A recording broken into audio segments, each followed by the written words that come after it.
તેથી સરદાર વલ્લભભાઈ પટેલે પોતે જ નામ દીધો અને સરદાર વલ્લભભાઈ પટેલ વકીલાતનું ભણ્યા હતા પણ તેઓ વકીલ બની શક્યા નહીં.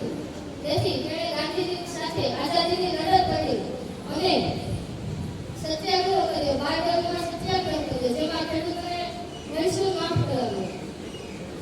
ત્યારથી જ બધા દેશોને ભેગા ભારત સંઘ બનાવ્યો અને તે આઝાદ થઈ ગયું દેશ પછી તેઓ ભારતના નાયક વડાપ્રધાન હતા. સરદાર વલ્લભભાઈ પટેલનું અવસાન 15મી ડિસેમ્બર 1950 ના રોજ સવારે વહેલા 3 વાગે થયું હતું. 4 કલાક પછી તરત